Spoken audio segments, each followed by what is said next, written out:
बद्री नारायण भगवान की जय, गंगा माता की जय, कृष्णचंद्र भगवान की जय, लक्ष्मी नारायण भगवान की जय। प्रभु कृपा एवं आप सबके सहयोग से सत्संग की ये श्रृंखला फिर से प्रारंभ हो गई है।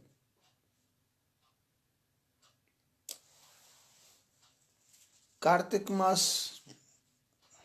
प्रारंभ होने वाला है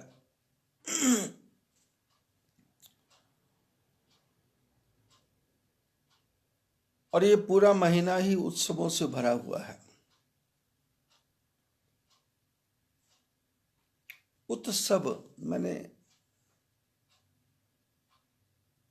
मैंने ऊपर की तरफ सब मैंने सब जाए।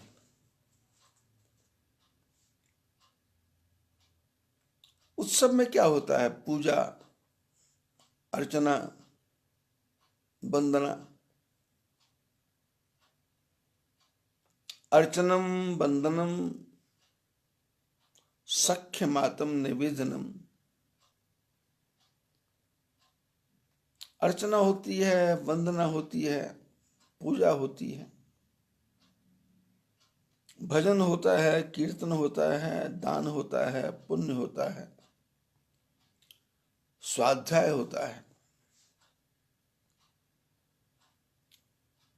और वृत्तियां संसार से हट करके अंतर्मुखी हो जाती है।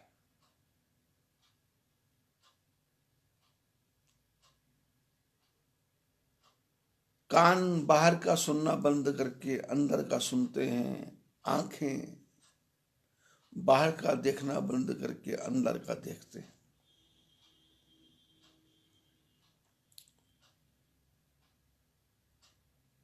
कल मैंने सत्संग प्रारंभ किया तो किसी का मैसेज आया कि दिवाली का साफ सफाई चल रही है, इसलिए अब सत्संग 8 दिन के बाद सुनेंगे।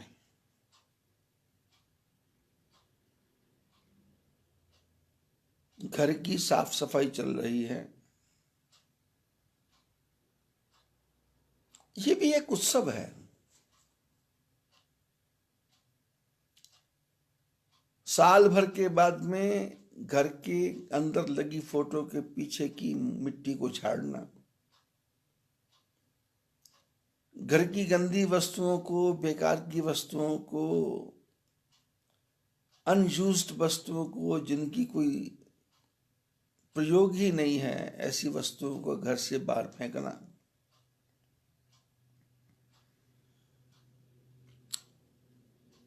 सारे घर को स्वच्छ करना, जाले झाड़ना, मकड़ियों को भगाना,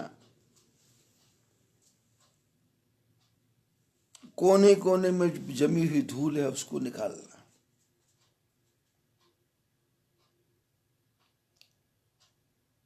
तो कब करना है? बोले दिवाली के समय। दिवाली में प्रकाश आएगा।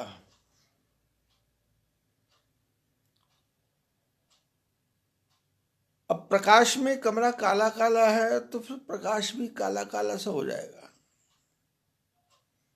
इसलिए व्हाइट वॉश करेंगे।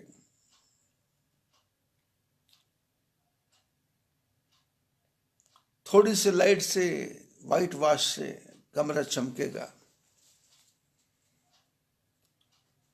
गंदगी दूर होगी।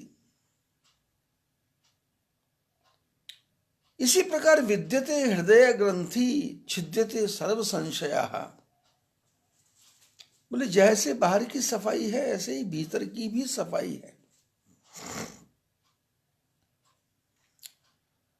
पंजाब में बड़ा सुंदर भजन बोलते हैं, आओ श्याम जी मेरे अंदर अंधेरा, आओ राम जी मेरे अंदर अंधेरा। हे प्रभु मेरे भीतर आओ, इसमें अंधकार बहुत है, व्हाइट वॉश करो। राम नाम मणि दीप धर जी दे हरि द्वार, तुलसी भीतर बाहे रहू जो चाहे से उजियार। बोले मुंह के अंदर जीभ है, जीभ के ऊपर दीपक जलाओ। बोले कौन सा? राम नाम का। देहरी के ऊपर दीप रहेगा तो अंदर भी प्रकाश है, बाहर भी प्रकाश है। ऐसे ही जब भगवान के नाम का दीपक जलता है तो विद्यते हृदय ग्रंथि। और हमारी हालत क्या हो गई कि जड़ चेतन ही ग्रंथ पर गई। ये शरीर जड़ था और आत्मा चेतन थी, लेकिन क्या हो गया? दोनों की ग्रंथि पड़ गई, मैंने दोनों उलझ गए।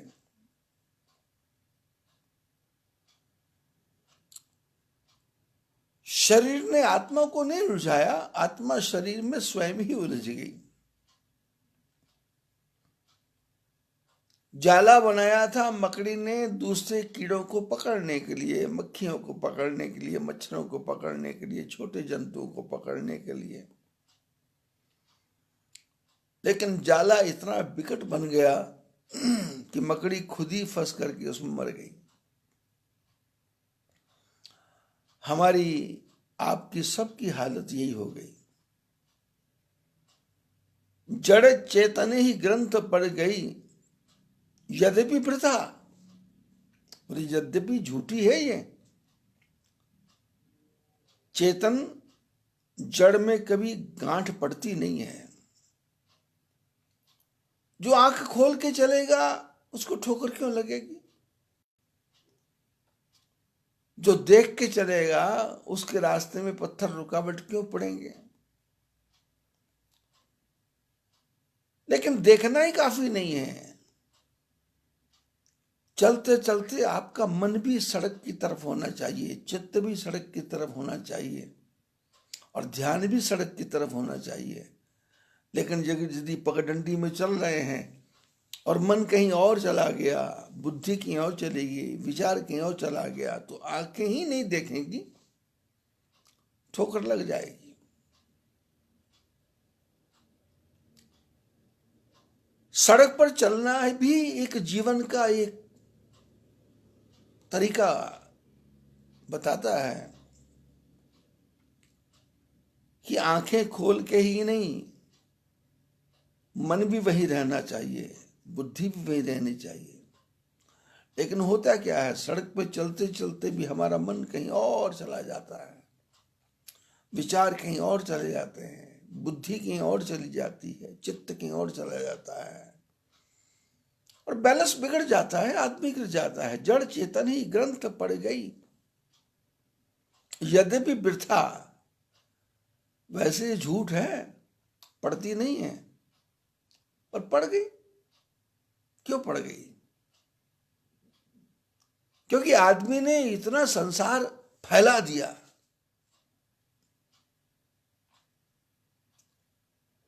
इतना संसार फैला दिया कि इसके बस का नहीं था। क्योंकि आदमी की शक्ति बहुत कम है और आदमी की बुद्धि भी बहुत कम है। बड़े से बड़ा बुद्धिमान भी, उसकी बुद्धि भी कम है। बड़े से बड़ा बलशाली भी, उसका बल भी कम है। आदमी में बल नहीं है। थोड़ा सा सिर में दर्द हो, आदमी निढाल हो जाता है। थोड़ा सा पेट में दर्द हो, आदमी घबरा जाता है। और आजकल तो हालत यह है कि एक बार छींक आ जाए तो पूरे घर में कोरोना कोरोना कोरोना का कोहराम मच जाता है। बुखार 100 डिग्री से ऊपर हो जाए तो पूरा घर परेशान हो जाता है। बैठे बैठे पैर सुन्न हो जाए तो आदमी परेशान, बैठे बैठे हाथ सुन्न हो जाए आदमी परेशान, चलते चलते सांस लेने में प्रॉब्लम हो जाए तो आदमी परेशान। क्या है?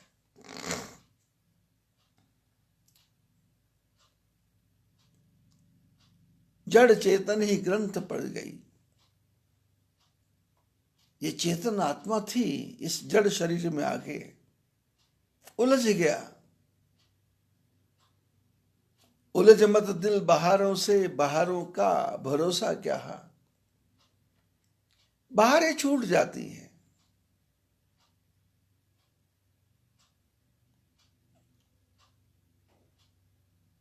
मैंने किसी को पति मान लिया, मैंने किसी को पत्नी मान लिया, मैंने किसी को पुत्र मान लिया, मैंने किसी को भाई मान लिया।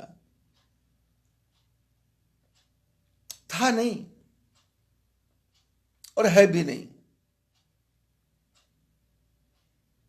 संसार में लाखों लोग हैं जिनके पुत्र पैदा ही नहीं होता, संतान पैदा ही नहीं होती। संसार में कितने लोग हैं जो नपुंसक पैदा होते हैं। संसार में कितने लोग हैं जिनके संतान होती है लेकिन पैदा होते ही मर जाती है। क्या कर सकता है कोई आदमी। लेकिन ये उलझ गया। बैठे बैठे विचार आता है कि बेटी का क्या बनेगा, बेटे का क्या बनेगा, पति का क्या बनेगा, पुत्र का क्या बनेगा। आत्मा का स्वार्थ नहीं है पर व्यवहार का स्वार्थ है। पति जिंदा है, पेंशन मिल रही है, 90 साल का हो गया, पर घर के सब लोग चाहते हैं कि बुढ़ा ना मरे तो ठीक है, लेकिन क्योंकि 25,000, 30,000, 35,000 पेंशन मिल रही है, उसके शरीर में कष्ट है, हाथ पैर काम नहीं कर रहे, जुबान भी लड़खड़ा रही है, लेकिन परिवार चाहता है कि अभी दादाजी परदादाजी ना जाएं। आदमी उलझ गया। और जाला फैलाया किसने? हमने स्वयं ही फैला दी जाल। भाई नहीं था तो धर्म का भाई बना लिया, बहन नहीं तो धर्म की बहन बना ली, बेटा नहीं था तो धर्म का बेटा बना लिया। अरे छूट गया था तब सब छूट जाने देते। पर जड़ चेतन ही ग्रंथ पड़ गई। यद्यपि वृथा, यद्यपि झूठा है, पर छूटत कठिन ही। छूटना बहुत कठिन है।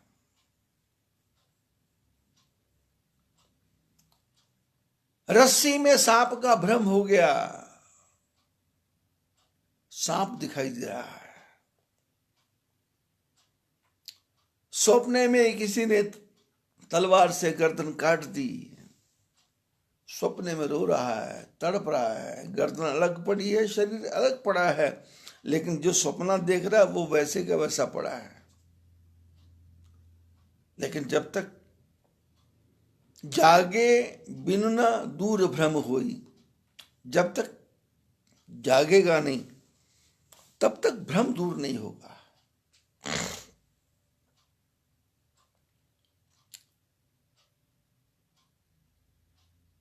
ये कार्तिक महीना क्या है? उत्सव है। सब लोग ऊपर की तरफ चलेंगे, सब लोग ऊंचाइयों की तरफ चलेंगे। घर की सफाई, अरे घर की सफाई के साथ साथ मन की सफाई। मन में काम, क्रोध, लोभ, मोह, अहंकार का कचरा भरा पड़ा है। और इतना कचरा आ गया, कान परेशान कर रहा है, आंख परेशान कर रहा है, इंद्रियां परेशान कर रही हैं, मन बाहर की तरफ भाग रहा है। लेकिन संतों ने कहा जाग सके तो जाग, जाग जा। और जागने के लिए क्या करना पड़ेगा? घर की सफाई तो करना है,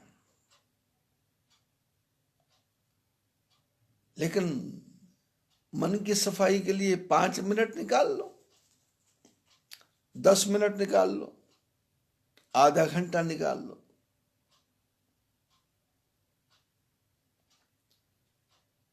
टेलीविजन के सामने बैठ करके टीवी देखते देखते सीरियल छूटता नहीं है,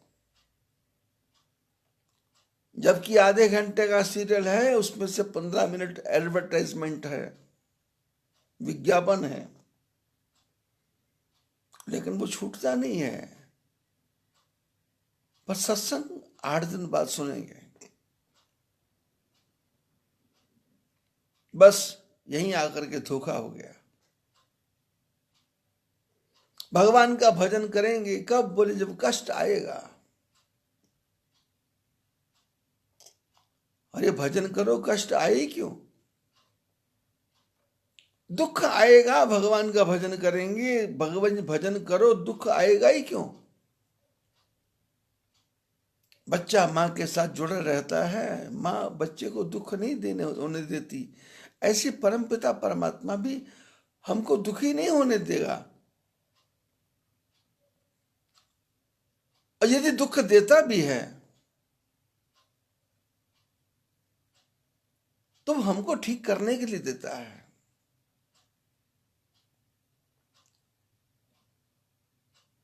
बच्चे के पैर में फोड़ा हो जाए, फोफला हो जाए, तो माँ डॉक्टर के पास लेके जाती है। डॉक्टर बोलता ऑपरेट करना पड़ेगा, काटना पड़ेगा। माँ बेटे का पैर पकड़ती है, हाथ पकड़ती है, मुंह पकड़ती है सुई लगवाने के लिए। यद्यपि प्रथम दुख पावही, रोवही बाल अधीर, व्याधि नाश हित जननी, गनति न सो शिशु पीर। यद्यपि जब ऑपरेशन होता है तो बच्चा तड़पता है, रोता है, और मां के कलेजे में भी दर्द होता है। यद्यपि प्रथम दुख पावही, ऑपरेट करते समय दुख पा रहा है। रो वही बाल अधीर, बालक रो रहा है, चिल्ला रहा है, तड़प रहा है। रोना माँ को भी आ रहा है, दर्द माँ के हृदय में भी हो रहा है, लेकिन व्याधि नाश, इसकी बीमारी खत्म हो जाएगी। कड़वी दवा पिलाऊंगी, इसकी बीमारी खत्म हो जाएगी। कड़वा काढ़ा पिलाऊंगी, इसकी बीमारी खत्म हो जाएगी। तो व्याधि नाश हित, इसकी बीमारी हट जाएगी। व्याधि नाश हित जननी, गनति न सो शिशु पीर। वो माँ अपने बेटे के दर्द को उस समय ध्यान देती नहीं है।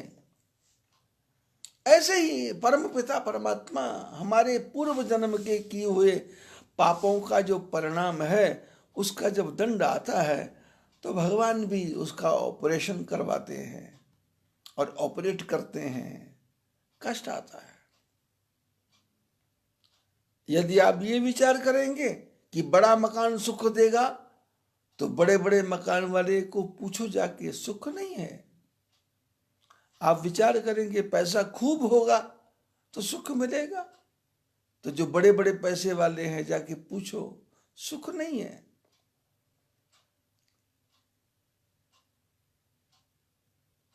यदि आपको ये लगता है कि घर में सारे साधन आ जाएं तो सुख मिलेगा, साधन सब आ गए पर सुख नहीं है। यदि आप ये विचार करेंगे कि परिवार बहुत लंबा चौड़ा हो तो सुख मिलेगा, तो सुख नहीं है।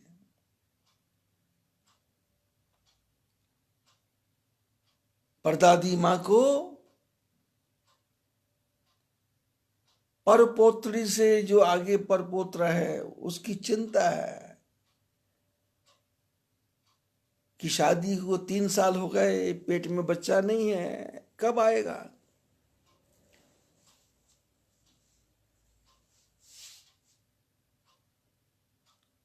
बेटे की जो बेटी है, उसका जो पति है वो शराब पीता है, उसकी शराब कब छूटेगी। जड़ चेतन ही ग्रंथ पड़ गई, फंस गया, उलझनों में फंस गया और ऐसा उलझ गया, था नहीं।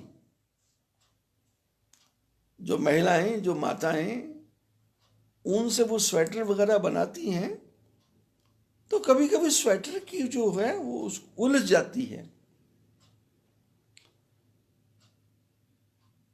ऊन उलझ जाती है, धागे उलझ जाते हैं। तो जो चालाक माता है, चालाक महिला है, वो उसको जल्दी जल्दी से नहीं सुलझाती, वो धीरे धीरे एक एक धागे को अलग करके सारे धागे को सीधा कर लेती है। लेकिन कई जो कलाकार होते हैं वो सुलझाते नहीं है, वो तोड़ तोड़ के गांठें गांठें गांठें, गांठ तो पड़ गई, लेकिन सुई में जब धागा जाएगा तो गांठ जब आएगी तो वहां सुई अटक जाएगी। ऐसे जीवन में गांठें पड़ गई। रहीम ने कहा ना, तुलसी धागा प्रेम का मत तोड़ो चटकाए, टूटे तो फिर ना जुड़े और जुड़े गांठ पड़ जाए। ये जड़ चेतन की जो ग्रंथि पड़ गई है, इसको सुलझाना है, क्योंकि झूठी है ये, सच्ची तो है ही नहीं। यद्यपि मृषा झूठी है, लेकिन छूटत कठिन ही। जल्दीबाजी करोगे तो फंस जाओगे। अच्छे महापुरुषों का संग, अच्छे लोगों का संग, अपने से बड़े बूढ़े बुजुर्गों का संग, उनके जीवन से हमको रास्ता मिलेगा ये गांठ कैसे सुलझेगी। लेकिन हमको तो अपनी बुद्धि पे अहंकार है, मेरे पास दिमाग ज्यादा है। आपके पास कितना भी दिमाग क्यों ना हो, पर मनुष्य अल्प बुद्धि है, मनुष्य अल्प शक्ति है, कोई शक्ति नहीं है। छोटा सा कांटा पूरे शरीर को तकलीफ पहुंचाता है। दरवाजे पे हाथ लग जाए और दरवाजे की छोटी सी फांस यदि अंगुली में गड़ जाए तो बार बार अंगूठा उसी जगह पे जाता है और इशारा करता है, कुछ फंसा हुआ है निकालो, कुछ फंसा हुआ निकालो। पूरा शरीर है, लेकिन अंगूठा उसी उंगली के पास जाता है। चलते चलते तख्त का कोई कोना पैर में लग गया तो थोड़ा सा रगड़ लग गई। अब पूरा शरीर एक तरफ है, लेकिन मन कहां पहुंच गया, वहां यहां चोट लगी है। मलम लगाता है, ध्यान करता है, घाव भरा या नहीं भरा, मन अटक गया। दिवाली पे बाहर की सफाई नहीं करना। महापुरुषों ने कहा सदा दिवाली साधु की, आठों पहर बसंत। बोले 24 घंटे नहीं, 12 महीने नहीं, हमेशा ही दिवाली मानो। और जब दिवाली है तो फिर कचरा तो हमेशा ही साफ करना है। अब दिवाली पर साफ करेंगे कचरा तो बाकी दिन खराब रहेगा क्या? कचरा तो रोज ही हो रहा है, शरीर में कचरा तो रोज ही हो रहा है, आंखों में गंदगी तो रोज ही भर रही है, मुंह में थूक तो रोज ही भर रहा है। अब दिवाली के समय साफ करेंगे क्या?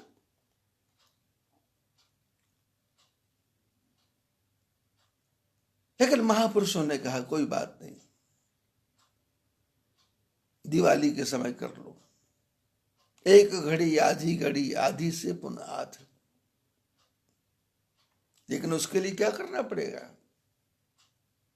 किसी ग्रंथ का सहारा लेना पड़ेगा।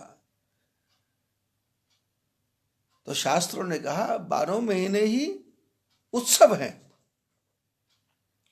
पोष महीना भी उत्सव है, माघ महीना भी, माघ मकर गत रवि जब होई, तीर्थ पतहि आव चली सोई। माघ का महीना आया, प्रयागराज चले जाओ। होली का महीना आया, वृंदावन चले जाओ। लेकिन जो उच्च कोटि के विद्वान हैं वो कहते कहीं मत जाओ, दान देने से आपके मन को शांति मिलेगी, तीर्थ यात्रा करने से आपके मन को एक प्रकार का आनंद मिलेगा। लेकिन शास्त्रों में इसका ज्यादा महत्व नहीं है। शास्त्रों में जप यज्ञ का महत्व है। आप जप करें, आप जप करें, एक जगह बैठ के जप करें। 20 मिनट का समय परमात्मा के नाम पर अर्पण कर दें। 20 मिनट मैंने जप करना ही है। आप दान नहीं करें, लेकिन भगवान के दिए हुए समय को भगवान के लिए अर्पण करना है। 20 मिनट तक भगवान का जप करना है। गीता में कहा जप यज्ञोस्मि, मैं जप यज्ञ हूं।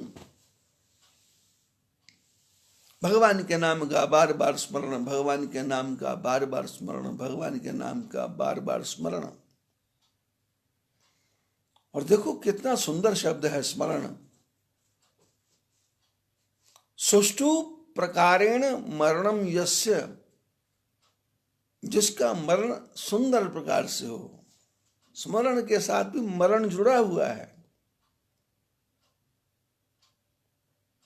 कल की बातों में मैंने बताया था कि यमराज के पास फुर्सत नहीं है तुम्हारे कर्मों का हिसाब करने की।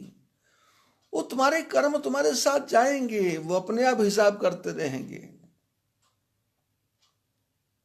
बेटा माँ बाप के मन को उलझाता नहीं है, पुत्री माँ बाप के मन को उलझाती नहीं है, पड़ोसी के मन को उलझाता नहीं है। ये स्वयं ही उलझ गया है, ये स्वयं ही फंस गया है। इसको बाहर निकालना है। ज्यादा तीर्थ यात्रा करेंगे शरीर खराब होगा।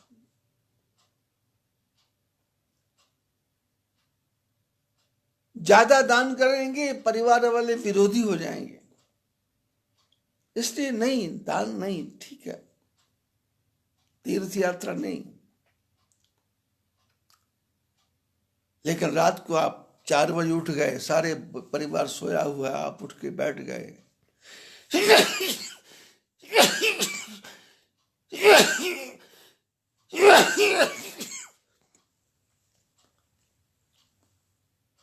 रात के 4 बजे उठ के बैठ गए और बैठ करके आपने नामस्मरण शुरू कर दिया। किसी को डिस्टर्ब नहीं है।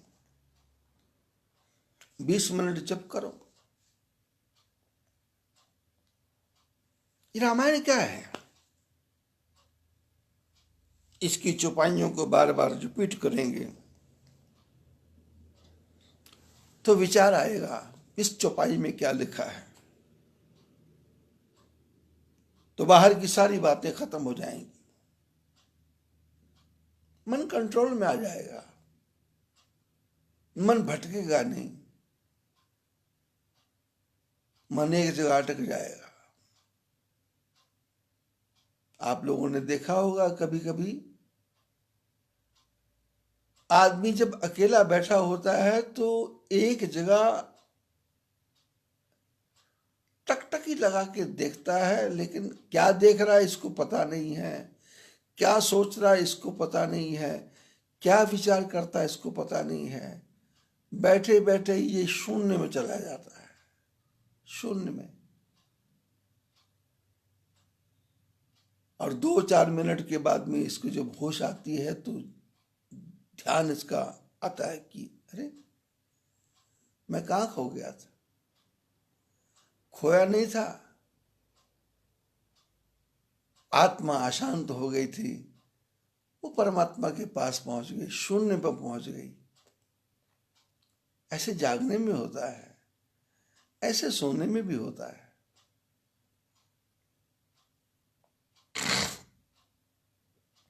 मन आपको भटकाएगा और मन ही आपको पहुंचाएगा।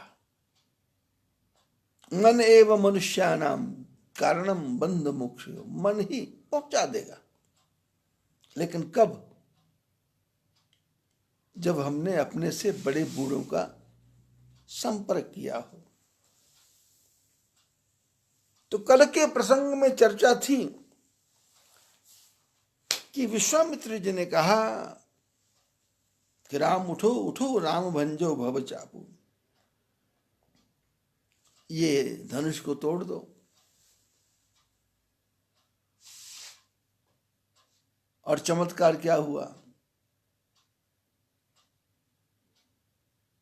भवानी के मंदिर में सीता जी गई, भवानी माता ने आशीर्वाद दिया, मन जाहि राचेहु मिलहि सोवर सहज सुंदर सांवरो। और राम लक्ष्मण पुष्प लेकर के आए तो सुमन पाई गुरु पूजा कीनी, आशीर्वाद दुई भाई न दीनी, सुफल मनोरथ हो तुम्हारे, राम लखन सुनि भय सुखारे। राम लक्ष्मण वापस आए, गुरु महाराज को पुष्प दिए, पुष्प लेकर के गुरु जी ने पूजा की। क्या लिखा है? सुमन। सीता जी ने अपना मन पार्वती माता के सामने रखा, पार्वती जी ने आशीर्वाद दिया, और इधर राम जी ने अपना मन, सुंदर मन, फूल पुष्प गुरु जी को दिए। तो सुमन पाई मुनि पूजा की। राम लक्ष्मण का सुंदर मन पा करके गुरु जी ने पूजा की। तो आशीर्वाद दुई भाई ने, दोनों भाइयों को आशीर्वाद दिया कि सुफल मनोरथ हो तुम्हारे। पार्वती जी ने सीता जी को आशीर्वाद दिया, गुरु महाराज ने राम लक्ष्मण को आशीर्वाद दिया कि सुफल मनोरथ हो तुम्हारे, दोनों को मनोरथ सफल हो। राम लखन सुनि भय सुखारे। जनकपुर के लोग चाहते हैं राम जी का विवाह सीता से हो, जनकपुर की स्त्रियां चाहती हैं राम जी के विवाह सीता से हो। राम जी के हृदय में है कि मेरे मन में ऐसी भावना क्यों आ रही है। और सीता जी नारद जी के वचन, नारद वचन का ध्यान करके उपजी प्रीति पुनीत, पवित्र प्रीति पैदा हो गई। और सीता जी राम जी की तरफ देखती हैं।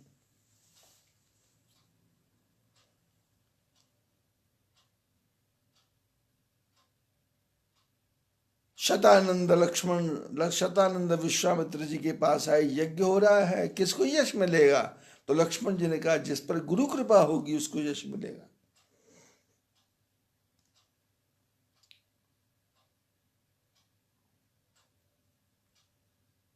राम जी ने गुरु महाराज की आज्ञा का पालन किया और सहज ही चले सकल जग स्वामी। धनुष को तोड़ने के लिए भगवान राम चले, कैसे सहज।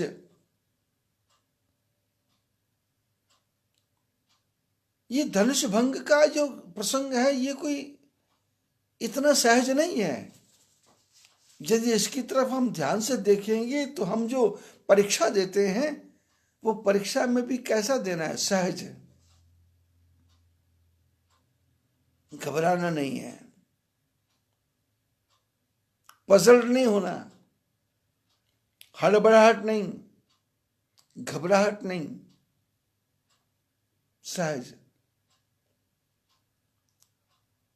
सहज ही चले सकल जग स्वामी। जब सब कुछ आता है तो सहज। मत मंजू बर कुंजर गामी, जैसे मस्त हाथी जा रहा हो। ऐसे जिसको अपने सिलेबस का पूरा पता है वो बार बार रिपीट क्यों करेगा? उसका तो रिपीटेशन चल रहा है। उसको पता है कि मैंने जो प्रश्न पत्र किया है मेरे 100 में से 100% नंबर आएंगे, कोई उसको काट सकता नहीं। लेकिन उसके बाद यदि वो कहता है रिजल्ट के समय कि मैंने तो लिखा था पर गलती एग्जामिनर की है, तो इसका अर्थ है कुछ ना कुछ गड़बड़ है। सीता जी चाहती धनुष टूटे, गुरु महाराज कहते धनुष टूटे, शंकर भगवान कहते धनुष टूटे, सुनैना की माता चाहती धनुष टूटे। और धनुष टूटा कैसे? ले तो चढ़ावत खेचत गाड़े, काहू न लखा दे के सब ठाड़े। प्रश्न पत्र सामने आया और 3 घंटे कब बीते सॉल्व हो गया और उत्तर पुस्तिका ला करके एग्जामिनर को दे दी और धीरे से चला गया। लोगों ने पूछा कैसा हुआ? बोले डन, मन की कली जो खिल गई बस हो गया भजन। सब लिख दिया, सब लिख दिया, सहज। राम जी ने धनुष को तोड़ा, सीता जी ने जयमाला डाली, लेकिन राजा लोग खड़े हो गए, पकड़ो पकड़ो, मारो मारो, काटो काटो। तोरे ही धनुष चाणकिन सरई, जेत हमारे कुंवरी को बरई। अरे धनुष को टूटने से कोई तमाशा होता है क्या? काम होता है क्या? हमारे जीते जी इस लड़की की शादी नहीं हो सकती। लक्ष्मण जी को क्रोध आ रहा है, सुनैना घबरा गई, सीता जी परेशान हैं। और इतने में रामायण में कथा है कि परशुराम जी आ गए।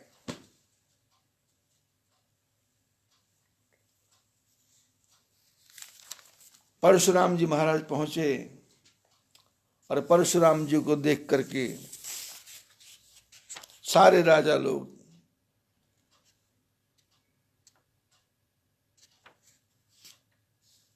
घबरा गए।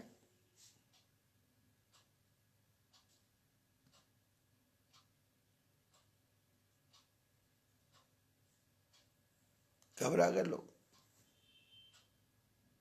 कि ये क्या हो गया।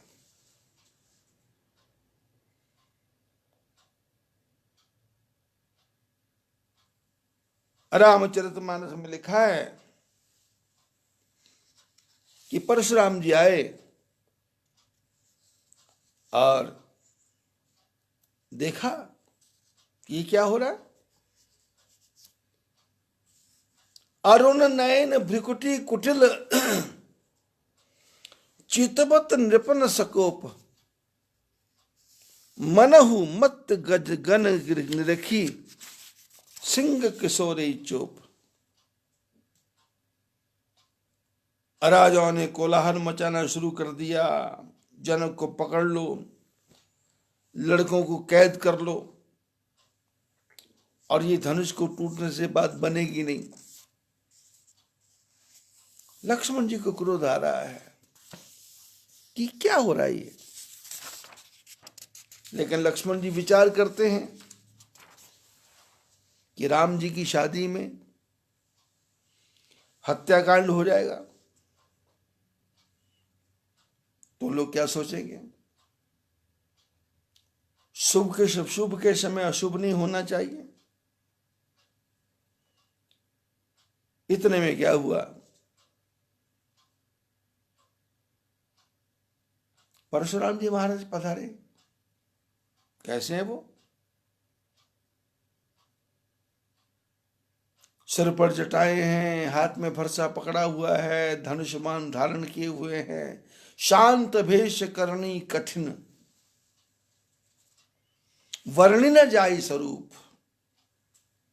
धरी मुनितन जन वीर रस, आयो यह सब भूप। परशुराम जी महाराज ऐसे आए, भेष तो शांत है पर करनी बड़ी कठिन है। परशुराम जी महाराज पहुंचे और आकर के खड़े हुए, और परशुराम जी का भेष कैसा है? कराल, आंखें लाल लाल हैं, हाथ में फरसा पकड़ा हुआ है। और जितने राजा अभी तक जोर जोर से चिल्ला रहे थे, सबकी सिट्टी पिट्टी गुम हो गई, छाना माना बही गया, शांत। किसी की आवाज नहीं निकल रही, क्योंकि ये परशुराम कौन है? इन्होंने 21 बार सृष्टि के ऊपर से जो आतताई दुष्ट क्षत्रिय लोग थे उनका वध किया। ब्राह्मण कुल में जन्म है, जमदग्नि ऋषि की संतान है, रेणुका माता के पुत्र हैं, माता पिता के भक्त हैं, ब्राह्मण कुल है।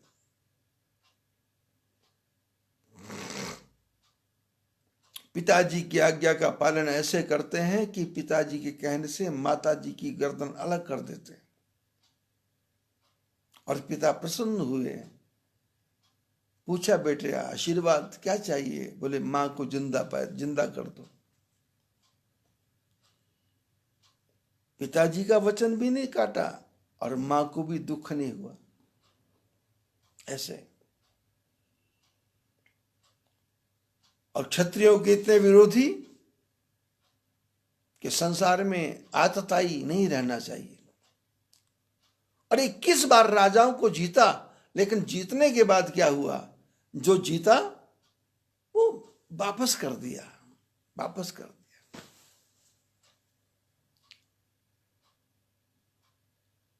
जो हमको बाहर से गुण दिखाई देते हैं वो कहीं जाकर के दोष बन जाते हैं। और परशुराम जी के साथ भी यही हुआ। क्षत्रियों को जीता, इसका अहंकार आ गया, और जीतने के बाद वापस कर दिया, मैंने दान कर दिया, इसका भी अहंकार आ गया। और भगवान राम क्या कहते हैं? वो कहते हैं कि दिया तो जिसका था उसको मिला, जीता तो जीत तुम्हारे भाग्य में थी, मिल गई, तो अहंकार किस बात का?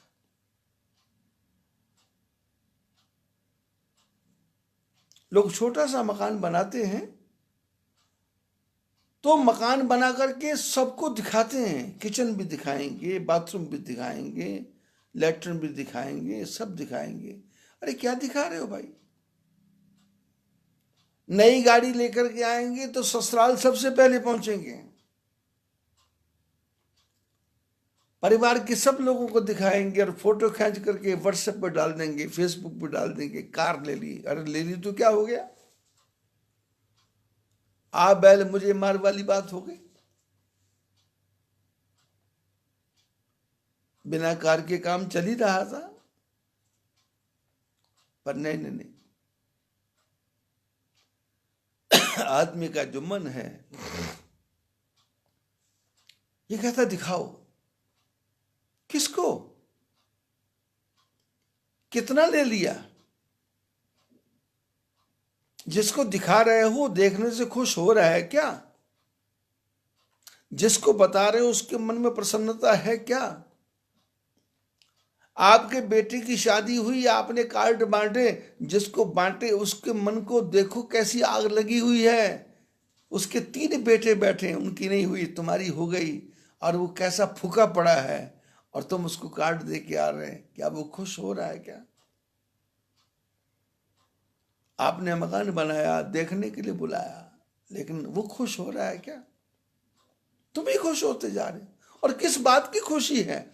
ठाकुर जी ने कृपा की, हो गया। परशुराम जी क्या? शांत भेष करनी कठिन। भेष शांत है, ब्राह्मण का भेष है, लेकिन अंदर से करनी कठिन है। राजाओं ने जब देखा परशुराम जी महाराज को तो उनको तो लगा जैसे काल ही आ गया हो, और सब राजा आ करके परशुराम जी के चरणों में प्रणाम करते हैं।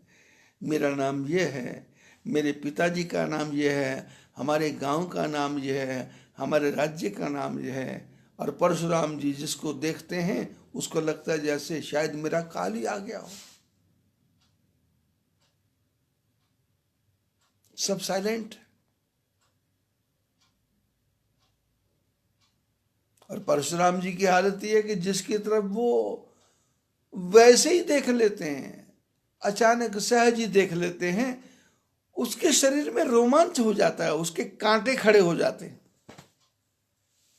जनक महाराज ने देखा परशुराम जी महाराज आए हैं, अपनी बेटी को लेके आए, गुरु महाराज के चरणों में प्रणाम किया। परशुराम जी ने आशीर्वाद दिया। सखियां जो लेकर के सीता जी को आई थी, उनको खुशी हुई कि चलो, क्योंकि सबको पता था कि बाबा क्रोधी हैं, सबको पता था कि बाबा को जब चढ़ जाती है तो फिर कुछ पता नहीं, भरोसा नहीं। महाभारत में, शास्त्रों में दुर्वासा ऋषि के बारे में लिखा है, जब चढ़ गई चंडी तो फिर हो गया काम खत्म, क्योंकि बाबा को तो खेल निराला है, महात्मा का तो खेल निराला। ये तो महान आत्मा है, निकल जाए सुई की नोक में से हाथी निकाल दे, और यदि कहीं पूंछ फंस गई तो फिर हाथी आगे नहीं जाए। ये गुरुओं की लीला न्यारी, ये जिद्दी पुरुषों की लीला न्यारी। आशिक दीन सखी हर्षानी, निज समाज ले गई सयानी। परशुराम जी महाराज ने सीता जी को आशीर्वाद दिया। सखियां सीता जी को अपने समाज में लेके चली गई। विश्वामित्र जी आके परशुराम जी से मिले, क्योंकि ऋषि बराबर के हैं, तो आकर के मिले और दोनों भाइयों को गुरु महाराज के चरणों में प्रणाम कराया। पद सरोज मेरे दो भाई, दोनों भाइयों ने आके परशुराम जी के चरणों में प्रणाम किया और परिचय दिया कि राम लखन दशरथ के ठोटा, दीन आशीष देख भल जोटा। विश्वामित्र जी ने कहा ये दशरथ के पुत्र हैं, राम लक्ष्मण हैं, और परशुराम जी ने देखा जोड़ी अच्छी है तो आशीर्वाद दिया। लेकिन आशीर्वाद देते देते जब राम जी की तरफ देखा तो राम ही चितई रहे थकी लोचन, उरूप अपार मार मद मोचन। परशुराम जी ने जब राम की तरफ देखा तो आंखें रुक गई, पलकों ने झपकना बंद कर दिया, टकटकी लगा के देख रहे हैं, कैसे है प्रभु, अत्यंत सुंदर हैं, कामदेव की छवि को भी समाप्त करने वाले हैं। और देखते देखते परशुराम जी का ध्यान भीड़ की तरफ गया तो परशुराम जी ने सहज भाव से पूछा कि ये भीड़ क्यों है, इतने राजा इकट्ठे क्यों किए हैं। और पूछ ऐसे रहे हैं जैसे इनको कुछ पता ही नहीं है। बहुरी विलो की विदेह सन, कहो काह अति भीर, पूछत जानी अजान जिमी, व्यापियों कोप शरीर। पूछ ऐसे रहे हैं जैसे अजान हो, पता ही नहीं है। और जो गुस्सा है इनको करना नहीं पड़ता, ऑटोमेटिक गुस्सा आ रहा है, ऑटोमेटिक गुस्सा आ रहा है। कैसे कईयों की शक्ल होती है ना, बोले रो क्यों रहे हो, बोले शक्ल ही ऐसी है। बोले गुस्सा क्यों, बोले शक्ल ही ऐसी है। बोले टेम्पर लूज क्यों, बोले शक्ल ही ऐसी है। भगवान ने किसी किसी को शक्ल ही ऐसी बनाई होती है, आंखें ऐसी बनाई होती है कि देख के डर लगता है। जनक महाराज ने समाचार सुनाया कि किस दिया है, बोले ये शंकर जी का धनुष। और परशुराम जी ने देखा शंकर जी का धनुष टूटा हुआ है, तो परशुराम जी का तो टेम्पर जो लूज था वो तो और भी लूज हो गया। अरे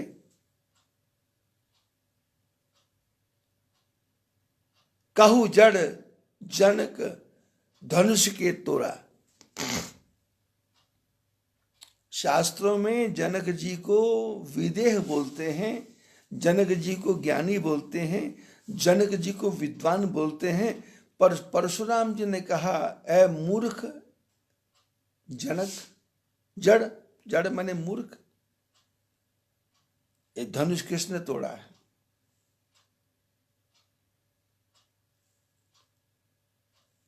जिसने धनुष तोड़ा उसको जल्दी से दिखाओ, नहीं तो फिर पुराना कार्यक्रम शुरू होगा। नहीं तो मारे जाई हैं सब राजा मारे जाएंगे।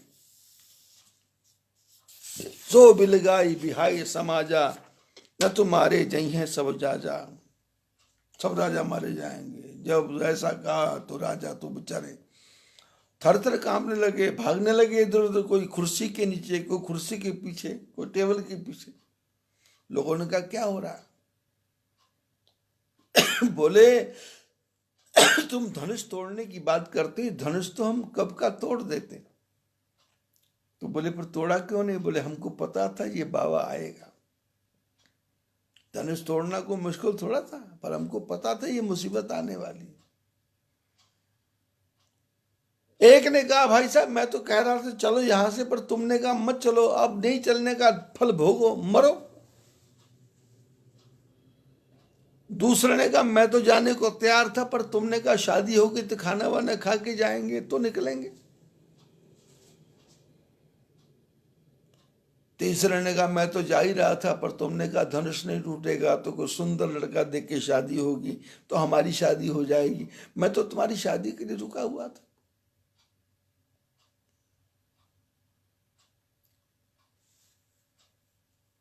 जो थोड़ी देर पहले तरह तरह की भाषा, कुटिल भाषा बोल रहे थे, वो सारे राजाओं का पसीना निकल गया। और इधर आकाश में देवता आए हुए हैं राम जी का विवाह देखने के लिए, वो भी डर गए। महात्मा डर गए, नाग डर गए, नगर के नर नारी डर गए। सोचे सकल त्रास उद्भारी, सब सोच में पड़ गए कि परशुराम जी का दिमाग यदि ज्यादा बिगड़ गया तो सब बात खराब हो जाएगी। और मन ही मन सीता जी की मां पछता रही है कि ये परमात्मा, ये सारा काम बिगड़ने वाला है। और इधर सीता जी ने जब सुना परशुराम जी के स्वभाव के बारे में, तो अर्ध निमेष कल्प सम बीता, थोड़ा सा समय कल्प के समान बीत रहा है। सब है विलो की लोग सब, जानी जान की भीर, हृदय न हर्ष विषाद कछु, बोले श्री रघुवीर। सारा समाज डरा हुआ है, राजा डरे हुए हैं, देवता डरे हुए हैं, नाग मुनि गंधर्व किन्नर सब डरे हुए हैं।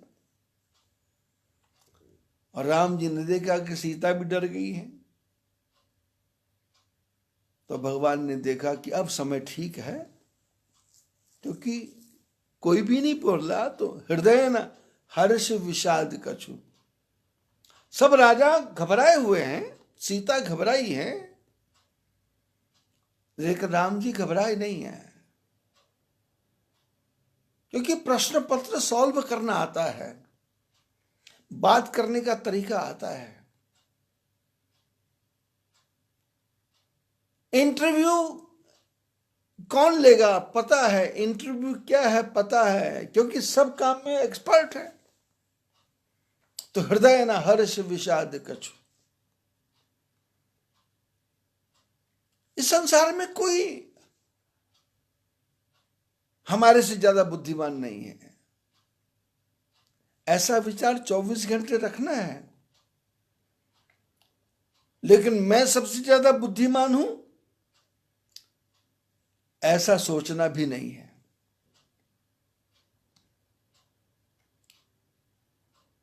सामने वाला मेरे से तेज तर्रार है, ऐसा सोच के घबराना नहीं है। और मैं ही बड़ा चालाक हूं, ऐसा सोच के इतराना भी नहीं है। सम रहना है। यदि सम रहना आ गया तो जीवन में कभी धोखा नहीं है। राम जी कैसे, हृदय ना हर्ष विषाद कछु। सारा समाज डरा हुआ है, लेकिन भगवान न हृदय में हर्ष है न विषाद है। बोले श्री रघुवीर राम बोले।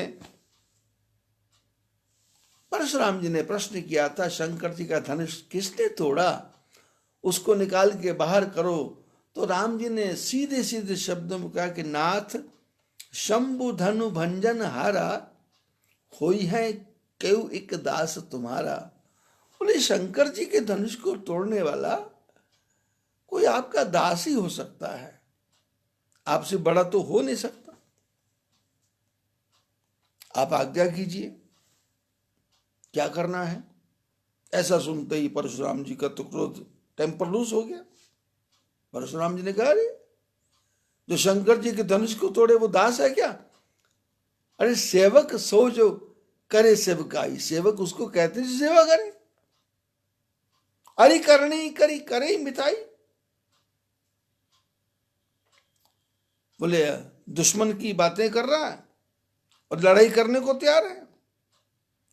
सुनो राम यही शिव धनुष भंगा, सुनो राम यही शिव धनुष तोरा, सहस बाहु समसो रिपुमोरा। परशुराम जी ने कहा, राम जिसने शंकर जी के धनुष को तोड़ा है वो सहस्र बाहु के समान मेरा दुश्मन है, उसको निकाल के बाहर करो, नहीं तो आज सबको खत्म करूंगा। राम जी तो कुछ नहीं बोले, तो सोनी मुनि वचन लखन मुस्काने। लक्ष्मण जी ने परशुराम जी के वचनों को सुना तो मुस्कुराने लगे।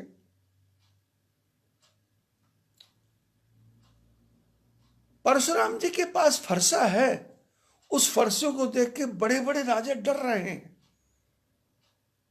लेकिन लक्ष्मण जी ने परसे की तरफ ध्यान ही नहीं दिया, मानो फरसे को अपमान कर रहे हो।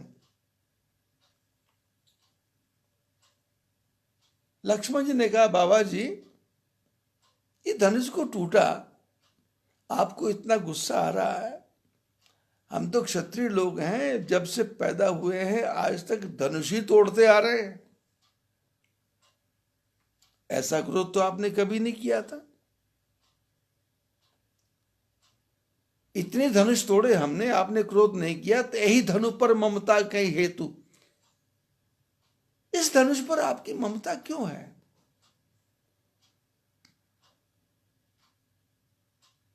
परशुराम जी का जीवन कैसा है, इनको किसी वस्तु पर ममता नहीं है, राजाओं को जीता, राज्य को वापस कर दिया, किसी से मोह ममता नहीं है। जिसको ममता ना हो उसको यदि रिमार्क्स किया जाए, यदि टिप्पणी की जाए, यदि उस पर आरोप लगाया जाए आपको ममता है, तो लक्ष्मण जी ने दुखती रख पर हाथ रख दिया, जैसे फोड़े पर हाथ रख दिया हो, जैसे दुखती जगह पे हाथ रख दिया हो। तो लक्ष्मण जी ने कहा, आपको इतनी ममता क्यों है। परशुराम जी को तो क्रोध आ गया, अरे राजा के लड़के तो काल के वश में है क्या, तेरे को बोलने की तमीज नहीं है क्या, ये शंकर जी का धनुष धनु ही है क्या। तो लक्ष्मण जी इशारा करते हैं, जब शंकर का धनुष धनु ही नहीं लगता तो जिसने तोड़ा है, तो आप टूटे हुए धनुष की तरफ देख रहे हैं, खंड धनुष की तरफ देख रहे हैं, आप अखंड राम की तरफ देखो। लक्ष्मण जी ने हंस के कहा कि हमको तो सब सारे धनुष बराबर ही लगते हैं, और ये पुराना था, का क्षति लाभ जून धन तोरे, क्या नुकसान है पुराने धनुष को तोड़ने से, क्या नुकसान है। ऐसा लक्ष्मण जब बोले तो राम जी ने थोड़ा सा धीरे से आंख के से लक्ष्मण जी की तरफ देखा, और क्या लक्ष्मण जी ने कहा कि ये धनुष पुराना था, ये टूटा कैसे। बोले कैसे। बोले राम जी ने देखा और ये टूट गया। छुअत टूट रघुपति ही न दोष, ये तो छूते ही टूट गया, राम जी का उसमें कोई दोष नहीं है। मुनि बिनु काज करिए कस रोसु। महात्मा जी आप बिना मतलब क्रोध क्यों कर रहे हैं। कोई आदमी रोड पे जा रहा था और उसके जाते दीवार गिर गई हवा के झोंके से, तो उसने कोई धक्का थोड़ा लगा है। परशुराम जी ने अपने फरसे की तरफ देखा, अरे मूर्ख बच्चे, तूने मेरा स्वभाव जानता नहीं है क्या?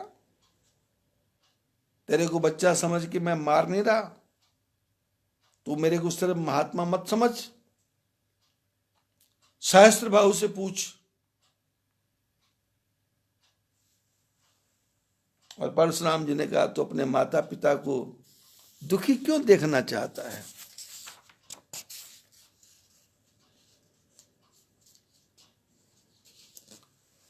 परशुराम जी को क्रोध आ रहा है, पर लक्ष्मण जी हंस रहे हैं। बिहसी लखन बोले मृदुबानी, अहो मुनीस महाभट मानी।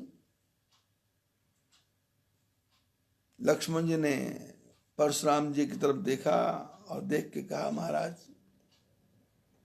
मैं समझ गया आप कितने शूरवीर हैं। आप मेरे को बार बार ये फरसा दिखा रहे हो, और आपको तो ऐसा लगता है कि जैसे फूंक मार के पहाड़ को उड़ा देंगे। और आपने क्या समझा है, आपके बोलने से मैं डर जाऊंगा? मैं कोई छोटा सा फल नहीं हूं जो तर्जनी देख करके, छोटी अंगुली देख करके मुरझा जाएगा। लोगों में कहावत है कि कद्दू की बेल में जब कद्दू छोटे छोटे लगते हैं तो उसकी तरफ देखने से वो मुरझा जाते हैं। ऐसा होता नहीं है, लेकिन एक कहावत है। बोले यहां कुमड़ बतिया को नाही, जो तर्जन देखत मुरझाई। जो तर्जनी अंगुली ऐसे अंगुली करने से मुरझा जाएगा, ऐसे करने से तो होगा। बोले ऐसा नहीं, ऐसा भी करेंगे तो। कोई कोई इतना नाजुक होता है कि उसको देखते पसीना आ जाता है।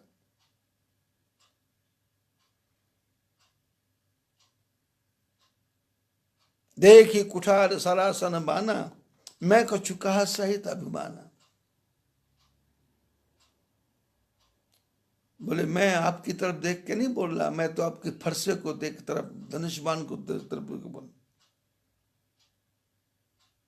भृगुसुत समुझ जनेऊ बिलो की, जो कुछ कहूं रहूं ऋषुरो की। सुर महेश्वर हरिजन अरुगाई, हमरे कुल इन पर न सुराई। बधे पाप अपकीरति होई, हारे मारत हूं पापरिय तुम्हारे। कोटि कुलिस सम वचन तुम्हारा, व्यर्थ धरो धन बाण कुठारा। जो विलो की अनुचित कहूं, क्षमो महामुनि धीर। सुनि सुरोष भृगवंश बनी, बोले गिरा गंभीर। लक्ष्मण जी ने कहा कि प्रभु, हम आपकी तरफ धनुष बाण देख करके नहीं, आपका जनेऊ देख करके आपको प्रणाम करते हैं। नहीं तो हम किसी से डरने वाले नहीं। जब लक्ष्मण जी ने ऐसी बातें बोली तो विश्वामित्र, परशुराम जी ने विश्वामित्र को कहा कि अरे विश्वामित्र, इस बच्चे को रोको, तुमने प्रणाम करवाया, मैं इसको छोड़ रहा हूं। ये कुटिल है, टेढ़ा है, ये काल के बस में है, मेरे हाथ से मरेगा। ये सूर्य कुल में कलंक है, निपट निरंकुश अबुध असंकु। ये मूर्ख है, इसके ऊपर किसी का अंकुश नहीं है। ये मूर्ख है, अबुध है, बुद्धि नहीं है इसके अंदर, और बड़ा ही असंक लग रहा है। काल कवल होई है छन माही। ये अभी 1 मिनट में काल के गाल में चला जाएगा। मैं तुम्हारे को बार बार बता रहा हूं, इसको हटा दो यहां से, इसको हटाओ, नहीं तो ये मरेगा अभी।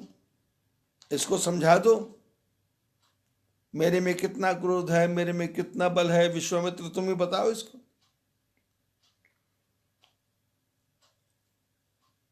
परशुराम जी विश्वामित्र जी को समझा रहे हैं, इतने में तो लक्ष्मण बोले कि महाराज गुरुजी क्या बताएंगे? आपने अपने बल के बारे में स्वयं ही बहुत कुछ बता दिया, अपना ढिंढोरा खुद ही पीट दिया। क्योंकि मनुष्य का स्वभाव होता है कि मैं करता है, मैंने ये किया, मैंने मकान बनाया, मैंने पढ़ाई की, मेरे पास अक्ल बहुत है, मेरा ये है, मेरा वो है, और ऐसे मैं करता रहता है। तो लक्ष्मण जी ने कहा यदि महाराज कुछ कमी रह गई हो तो थोड़ा सा और बोल दो, हम सुनने को तैयार बैठे।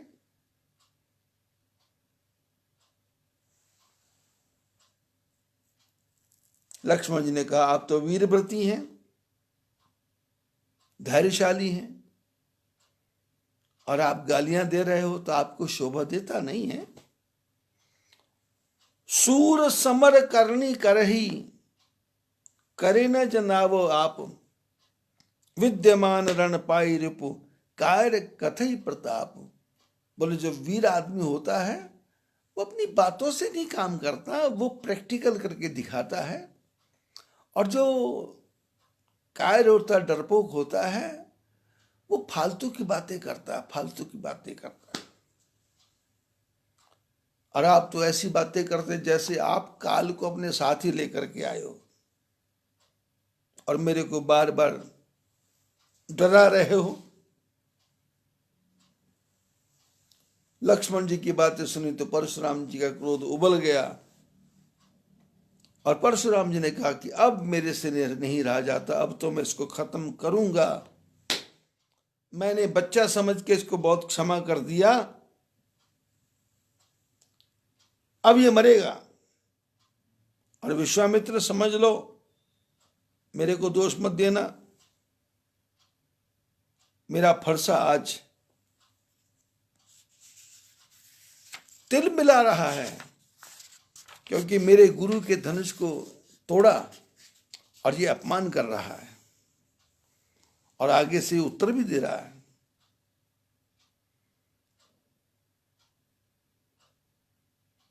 विश्वामित्र जी मन ही मन हंसे कि ये परशुराम जी महाराज को सब जगह हरा हरा ही सूझ रहा है, कि ये बच्चे हैं, ये छोटे मोटे नहीं हैं। लक्ष्मण जी फिर बोल पड़े कि महाराज आपका शील स्वभाव हमने सब समझ लिया।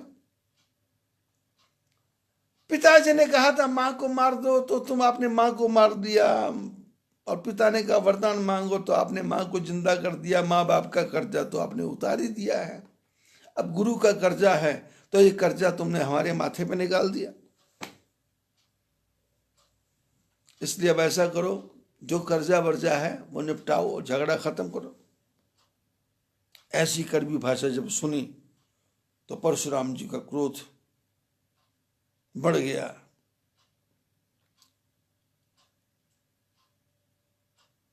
राम जी मीठी भाषा बोलते हैं, लक्ष्मण कड़वी भाषा बोलते हैं, और अंत में परशुराम ने कहा कि राम, मैं समझ गया कि तुम दोनों भाई आपस में मिले हुए हो।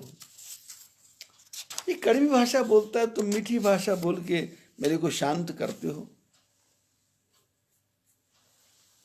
राम जी ने कहा मैं तुम्हार अनुचर मुनि, पर लक्ष्मण जी ने कहा कि मैं तुम्हार अनुचर मुनि राया। महाराज मैं तो आपका सेवक हूं, जैसे गुरु वैसा चेला।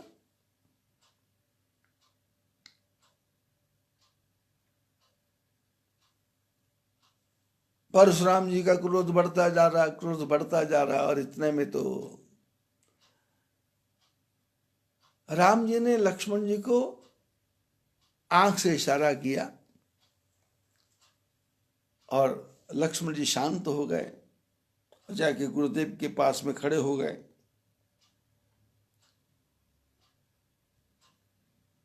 और परशुराम जी ने राम जी की तरफ हो गए। राम जी ने कहा प्रभु आप आज्ञा कीजिए, करना क्या है जिससे आपका क्रोध शांत हो जाए, वो तरीका बताइए।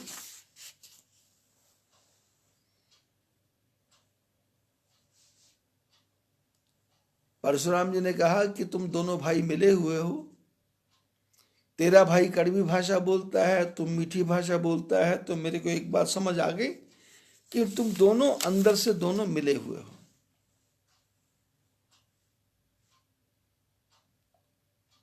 राम जी ने हाथ जोड़े कि प्रभु क्षमा करें, हमारा आपसे कोई बराबरी नहीं है। राम मात्र लघु नाम हमारा, परशु सहित बड़ नाम तुम्हारा। मेरा नाम तो छोटा सा राम है और आपका तो परशु के साथ परशुराम नाम है, इसलिए हमारा आपका क्या दोष है, आप आज्ञा कीजिए।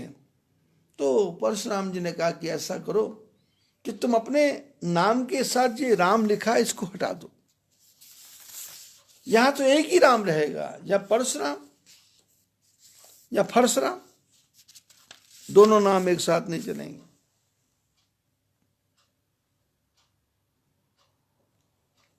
परशुराम जी ने कहा महाराज हमारा आपका क्या बराबरी,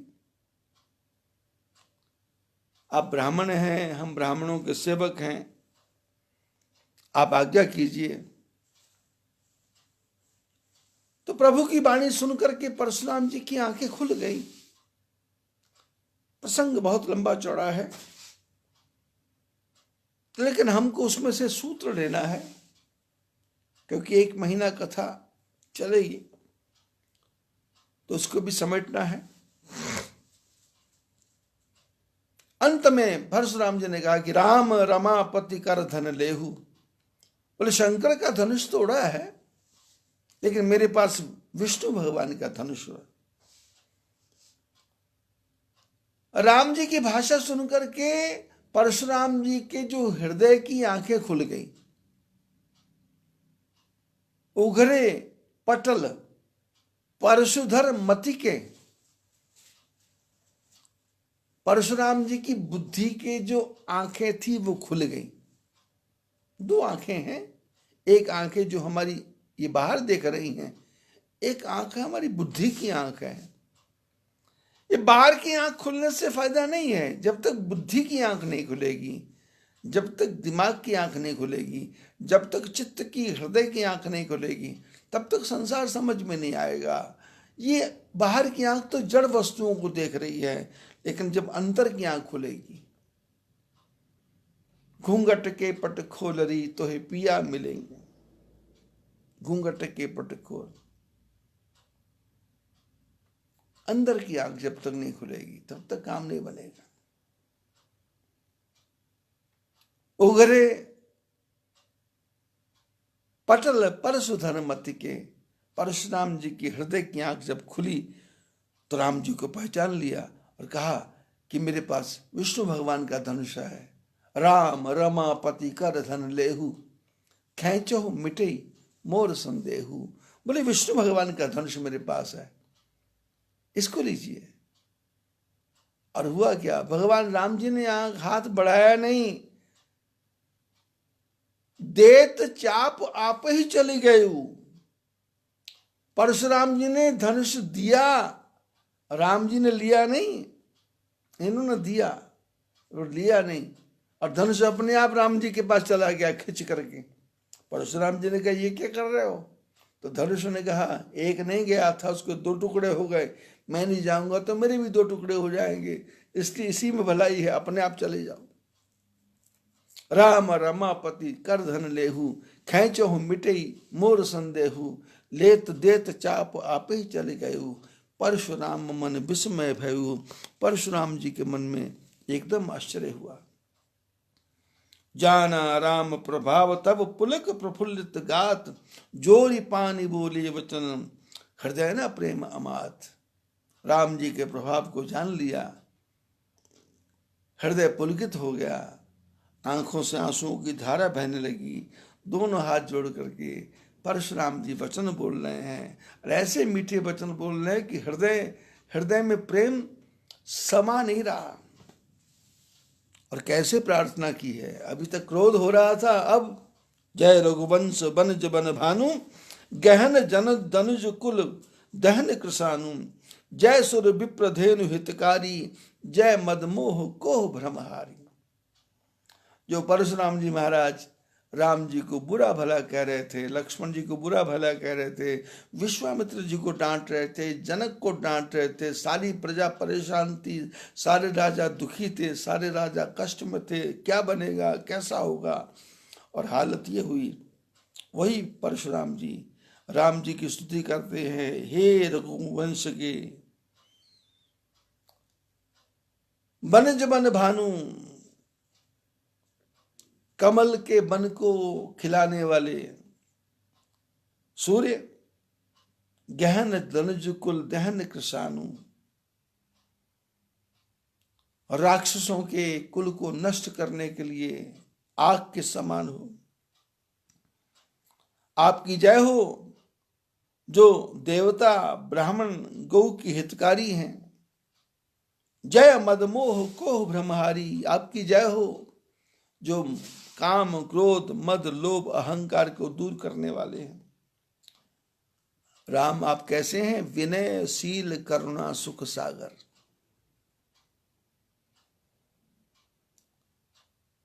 ये जो मैं बोल रहा हूं इसको अपने जीवन में ग्रहण करना है। आप ही भगवान बन जाएंगे।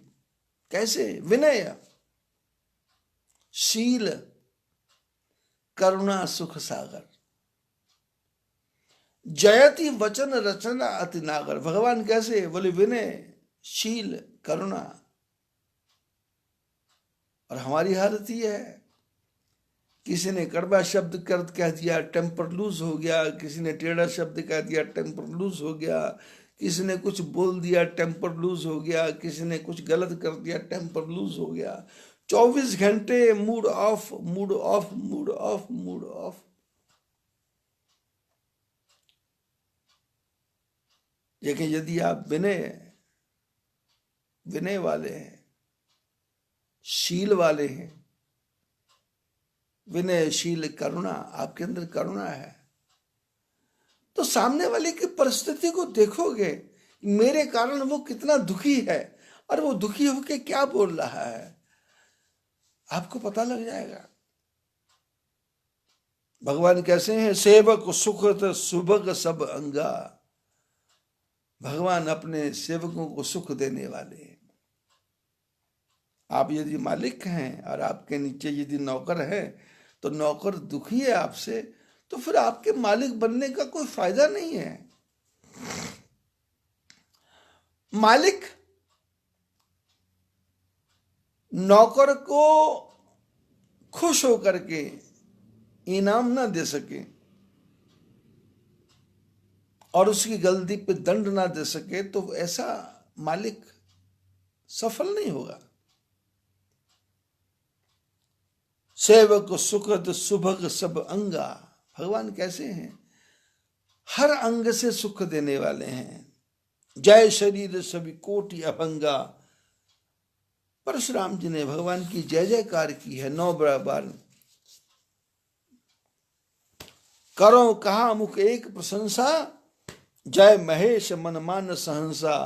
परशुराम जी ने कहा मैं एक मुख से क्या प्रशंसा करूं, आप तो शंकर भगवान के मन के हंस हैं। आप अनुचित बहुत कहो अज्ञाता, क्षमहु क्षमा मंदिर दो भ्राता।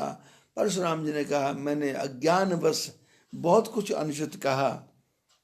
आप दोनों भाई राम और लक्ष्मण क्षमा के मंदिर हैं, आप मेरे को क्षमा करें। कही जय जय जय रघुकुल केतु, भृगुपति गए बन ही तप हेतु।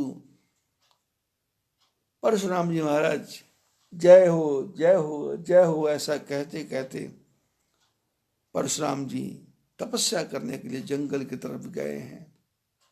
राम जी को 9 बार जय जय जय जय जय जय कहा। परशुराम जी चले गए। जनकपुर में आनंद का वातावरण हो गया।